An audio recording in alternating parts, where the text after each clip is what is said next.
हमारा वर्क क्या है, इसको कभी समझा ही नहीं, विचारा ही नहीं। इसी ज्ञान के लिए गुरु के शरण में जाया जाता है, लेकिन गुरु के शरण में भी ध्यान रखना, गुरु का भी बहुत बड़ा इसमें जो है, गुरु का बहुत बड़ा हाथ है। गुरु जैसे मिलते हैं उस प्रकार से आपको बोध देते हैं। अगर गुरु भ्रम में मिल गए तो भ्रम का बोध देंगे। मुझे अनुभव हुआ है 98% ऐसे लोग हैं जो कहीं गुरु दीक्षा ले लिया है, उनको समझाना बड़ा कठिन हो जाता है। 98, 100 में 98 ऐसे लोग हैं, क्योंकि विवेक की आंख उनकी नष्ट हो जाती है, पक्षपात में पड़ करके नष्ट हो जाती है, नष्ट हो जाती है वो आंख। तुलसीदास ने कहा घट में है सूझे नहीं, नालत ऐसे जिंद, तुलसी यह संसार को भयो मोतिया बिंद। पूरे संसार को मोतिया बिंद हो गया, और मोतिया बिंद का ऑपरेशन जो योग डॉक्टर के द्वारा होता है तो आंख बन जाती है। हमारे एक साधु हैं, उनके आंख में मोतिया बिंद हो गया था, तो एक साधारण झोला छाप डॉक्टर से ऑपरेशन कराया, आंख खराब हो गई। अब डॉक्टर बताता है भाई ये आंख बन नहीं सकती, तो दूसरी आंख का ऑपरेशन कराया तो उससे झलकता है ठीक से। अयोग डॉक्टर्स के द्वारा ऑपरेशन कराने से आपकी आंख गड़बड़ा जाती है, बिगड़ जाती है।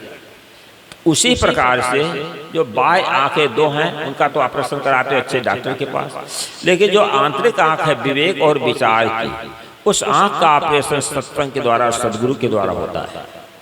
लेकिन सदगुरु ऐसे मिल गए, कहीं पर आपको फंसा दिया किताब में अथवा परंपरा में या गुरु में फंसा दिया कि देखो मैंने जो कहा वही सही है, और संतों के पास मत जाना और गुरुओं के पास मत जाना, ऐसे ही उनकी दुकानदारी बंद हो जाएगी। इसलिए आपको रोक रखा है, बैन लगा दिया है, दूसरी पुस्तकों को मत पढ़ना, दूसरे की जो है सत्संग में मत जाना। भला बताओ, और दूसरी जगह जाओ तो आँख खुल जाएगी। आँख जब खुल जाएगी तो क्या झूठे चीज को मानोगे? हम लोगों की विवेक की आँख ढकी हुई थी, और ये परंपरा चली आ रही है, और सभी लोगों ने भी, सभी लोग ये मानते हैं, माता पिता भी मानते हैं और लोग भी मानते हैं। आज देखो बच्चा जो है वही संस्कार ग्रहण करता है, मूर्ति के सामने हाथ जोड़ लेता है कि तुम यो माता पिता, तुम यो बंधु सखा, तुम यो, तुम माता हो, तुम पिता हो, तुम बंधु हो, तुम सखा हो, तुम मित्र हो। मूर्ति से कहता है, वो सुनता उनता कुछ नहीं, फिर भी उसके सामने वो प्रार्थना करता है, और जो माता है और पिता है उसके सामने हाथ जोड़ता है। बताओ कितने लोग अपने माता पिता की रोज पूजा आरती करते हैं, हाथ जोड़ते माता पिता के सामने? कुछ भी नहीं। वहां प्रार्थना कर लोगे, लेकिन माँ बाप के सामने प्रार्थना नहीं कर सकते। ये महिलाएं भी भगवान की पूजा कर लेंगी, देवी देवता की पूजा कर लेंगी, लेकिन पति की पूजा करते हो क्या? राम की पूजा करोगे, शिव की पूजा करोगे? आपसे अगर पूछा जाए सीता के पति का क्या नाम था, बोलो तो। सीता के पति का क्या नाम था? नहीं जानते हो? सीता के पति का क्या नाम था? राम। तो जोर से बोलो जरा। सीता के पति का क्या नाम था? राम। और पार्वती के पति का क्या नाम था? शंकर। रुक्मिणी के पति का क्या नाम था? कृष्ण। और आपसे पूछे आपके पति का क्या नाम है, तो बताओ नहीं बताओ? अब राम की पूजा करो, शंकर की पूजा करो, कृष्ण की पूजा करो, या और देवता की पूजा करो, कि अपने देवता जो उसकी पूजा नहीं कर सकते। अगर घर में पति न रह जाए तो मस्तक में सिंदूर रहेगा क्या? हाथ में चूड़ी रहेगी? नहीं रह सकते। अब पति अगर जिंदाबाद है तो कोई देवता न रहे, कोई भी, तो आप सिंदूर लगाएंगी, चूड़ी पहनेंगी, श्रृंगार करेंगी। आप ये नहीं समझती हो ये श्रृंगार किसके आधार से? वो पति देव के आधार से। पति ईश्वर है, लेकिन पति को छोड़ करके कहीं दूसरे ईश्वर की पूजा अगर करती हो तो ये पूजा तुम्हारी जायज होगी क्या? पाति भ्रम है क्या? पत्नी वही होती है जो अपने पति की पूजा करती है, सर्वस्व पति को समझती है, वो पतिव्रता नारी है। लेकिन कितना धोखा दिया गया आपको। राम कृष्ण शिव हो, कोई रहे हो या कुछ भी हो, लेकिन आज तो नहीं है। आज आपके सामने कौन है? आपका पतिदेव है, उसका नमस्कार करो, सुबह प्रणाम करो। लेकिन कितने माताओं की जिंदगी बीत गई, कभी पति को नमस्कार नहीं कर सकते। एक जगह भगत जी थे, जगत नारायण बाबू, मैंने वो सत्संगी थे, पुनिया कोट के जो हाँ आश्रम था उसके पहले मंत्री थे, उनकी धर्म पत्नी जो थी दीक्षा से नहीं लिया था। संजोग से हम लोग, हमारे सारे डॉक्टर साहब थे, तो उन्होंने समझाया कि माता इतना जीवन बीत गया, कम से कम गुरुमुक्त हो जाना चाहिए। समझाने का प्रभाव पड़ा तो दीक्षा लेने के लिए तैयार हो गई। जब मैंने उसको दीक्षा दिया तो हमने कहा थोड़ा पति का भी प्रणाम कर लो। अब जिंदगी बीत गई, कई बच्चों की माँ बन चुकी थी, लेकिन कहीं वो प्रणाम करने में लाज करती थी। मैंने बहुत जिद किया कि हाँ पति ईश्वर है, मालिक है, स्वामी है, कम से कम प्रणाम तो कर लो। लजाते लजाते मुंह ढाक करके तो अपने पति का प्रणाम किया। अब भला बताओ, और देवता के प्रणाम करने में शर्म नहीं लगती, लेकिन पति जो ईश्वर है उसका प्रणाम करने में शर्म लगती। क्या तुम यही पति बटा धर्म है? ये पुरुष लोगों को भी दुर्गा, काली, लक्ष्मी, सरस्वती की पूजा कर लेंगे, लेकिन ये जो दुर्गा है बच्चों को जन्म देती, गर्भ में 9 महीना रखती है, और किस प्रकार से बच्चों को जन्म देकर किसके हाथ पर सीधा करती है, ये दुर्गा है कि नहीं? कोई दुर्गा करती है क्या? कोई मक्खी पैदा करती है? नहीं, उसकी पूजा करते हैं। सरस्वती कौन है? सरस जोरवती, सरस नाम ज्ञान, वती नाम वाली। जो ज्ञान वाली है वो सरस्वती है। देखो सरस्वतियाँ बैठी हैं, सरस्वती है, और आप लोग कौन है? सरसवान। लेकिन अपनी शक्ति को सब भूल गए। सरस्वती मैया की पूजा की जाती है, और सरस्वती की मूर्ति की पूजा की जाती है। मिट्टी की मूर्ति बना के देते हैं, या पत्थर की हो या कैसे भी उसकी पूजा होती है। अगर सरस्वती विद्या की देवी है, विद्या देती है, तो स्कूलों में मास्टरों को, टीचरों को वेतन क्यों देना होता है? सब क्लास में सरस्वतियों को बैठा दो और प्रवचन कर दें, उपदेश ज्ञान दे दें, हो जाएगा ज्ञान। अब ये कितना भी विवेक मरा हुआ है कि सरस्वती कौन है, कैसे उनकी पूजा करना चाहिए, नहीं समझ पाता। तो माता सरस्वती है, पिता सरस्वान है, अध्यापक सरस्वान है, अध्यापिका सरस्वती है। तो सरस्वती पूजा के दिन पूजा होनी चाहिए। माता और पिता की बच्चों के द्वारा विशेष पूजा होनी चाहिए। उनको कुर्सी पर बिठा दो, माता पिता को नए कपड़े पहना दो, कुछ प्रसाद ले आओ, फूल पत्ती ले आओ, माला ला करके माता पिता के गले में डाल करके उनकी पूजा करो। सरस्वती पूजा करो।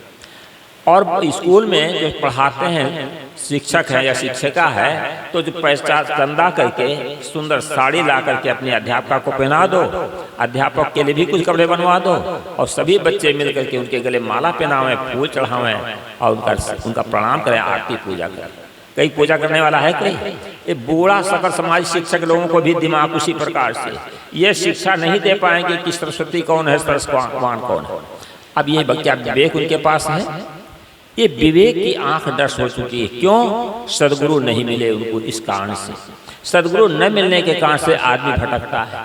कितने लोग कहते हैं ऊपर वाला जाने, ऊपर वाले की कृपा। आप सत्संग में क्यों आए? कहते ऊपर वाले की कृपा।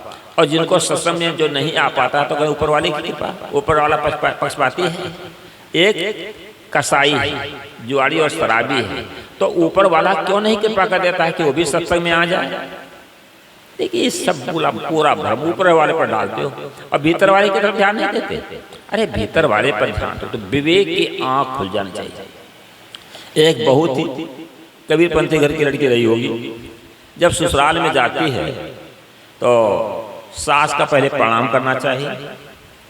सास ने कहा बेटी अभी हमारा प्रणाम मत कर, माँ जी का पहले गोड़ लग दे। माँ जी कौन माँ जी? दुर्गा माँ है। अब दुर्गा माँ के गोड़ लगवाने ले जाते तो बाहर 2 सिपाही बने हुए थे। 2 सिपाही लाठी लिए खड़े थे।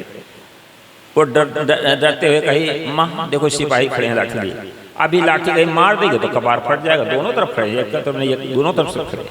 अरे कहा बेटी ये पत्थर के सिपाही है, इसमें जान नहीं ज्ञान नहीं। कहते देखो सिपाही लोग हमारी तरफ देख रहे हैं, और कौन लाठी चला दिया तो फिर क्या होगा? मैं नहीं जाऊंगी, डर लगता है। समझाया बुझाया, सास ने कहा बेटी ये पत्थर के सिपाही है, इसमें जान नहीं, कुछ नहीं, ज्ञान नहीं। फिर समझा बुझा के ले जाती है। शेर की सवारी थी, दुर्गा माँ की भयंकर शेर था। उसको देख करके बहुत बड़े जोर से चिल्लाई है, उसके सास की साड़ी पकड़ करके खींचा, कहा माँ माँ देखो शेर खड़ा है, अभी खा जाएगा। अरे कहा बहु रही कहीं देखती, तेरे को इतना भी अक्ल नहीं पगली? अरे शेर पत्थर का है, इसमें जान नहीं है। कहा नहीं देखो मुंह फाड़े है, बहुत बड़ा पंजा है शेर का, और कितना भयंकर शेर है। आके घुस गया, भागो चलो यहाँ से, भागो निकलो चलो। अरे कहा बेटी शेर हिलता डुलता नहीं, देखो पूंछ भी नहीं हिलाता है, न कभी पलक गिराता है, न कुछ भी नहीं, खाली खड़ा है। उसे शेर पत्थर का है। समझा जाए, ऋषि मुख में हाथ धर देती विश्वास दिलाने के लिए। कहा ये कहाँ काटता है, तुम इतनी छोटी थोड़ी हो, इतना तो ज्ञान होना चाहिए। इसके बाद हलवा ले गई थी और प्रसाद जैसे ले गई और फूल अगरबत्ती माला। कहा दुर्गा महारानी के हाथ जोड़ो, प्रणाम करो और भोग लगाओ, अगरबत्ती जलाओ, दुर्गा महारानी आशीर्वाद देंगी।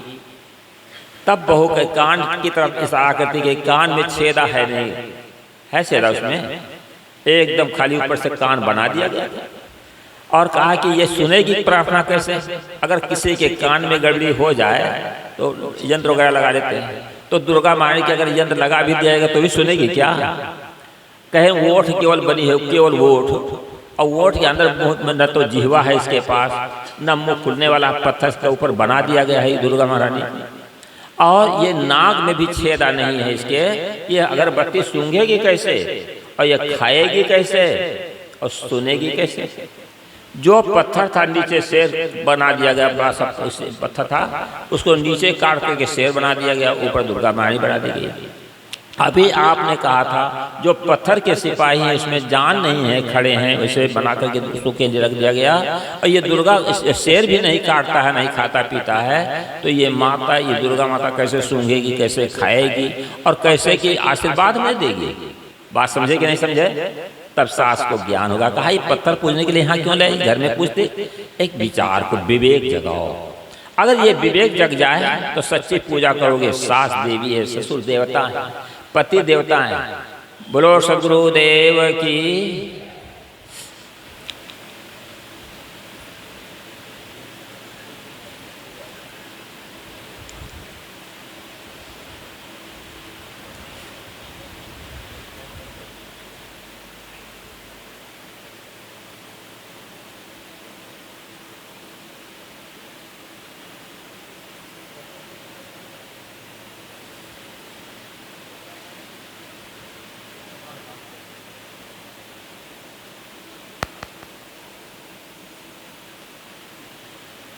बोलो सद्गुरुदेव की जय।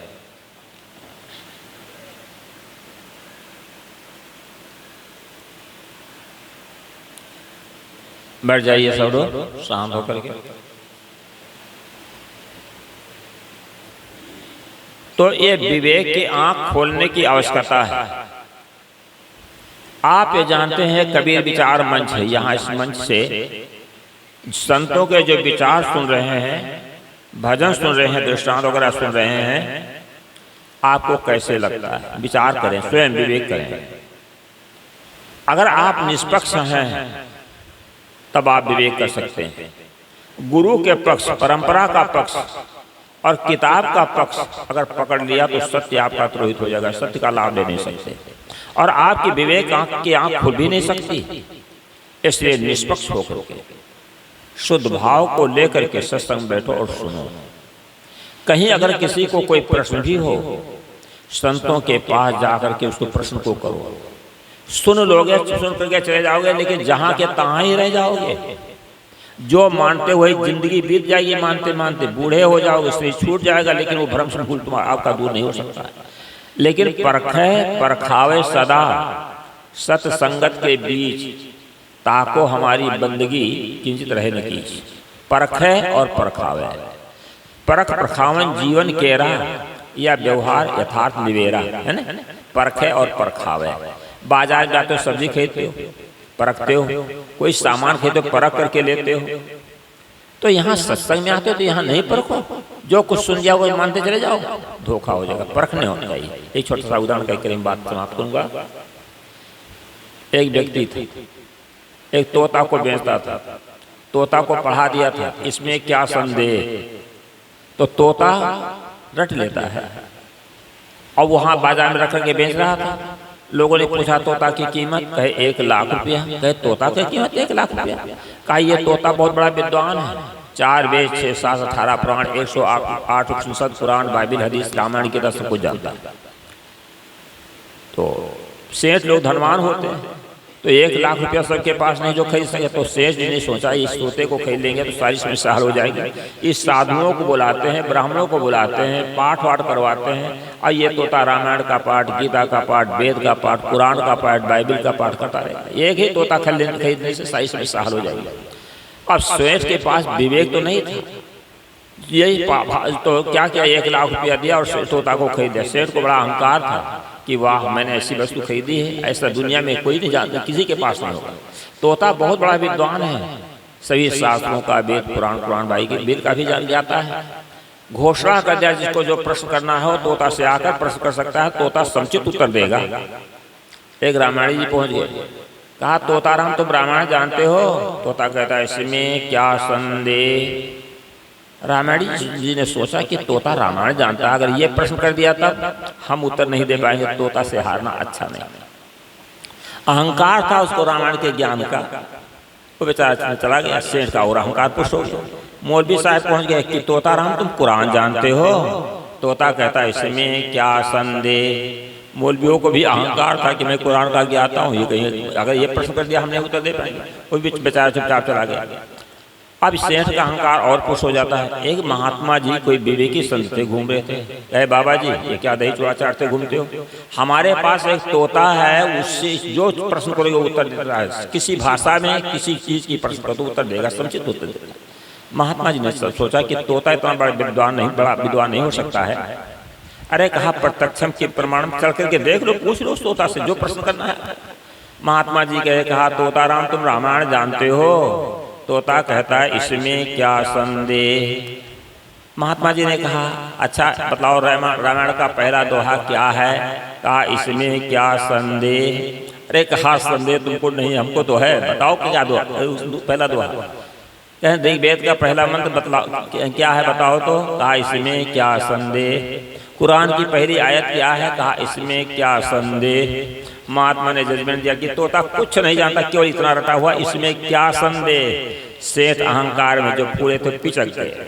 हवा में गुब्बारा रहता है, हवा भरी रहती है गुब्बारा में, और हवा निकल गई कुछ से वैसे हो गया। तैसे अहंकार का गुब्बारा, अहंकार से सेठ को था। अब एकदम बेचारे निराश हो गए।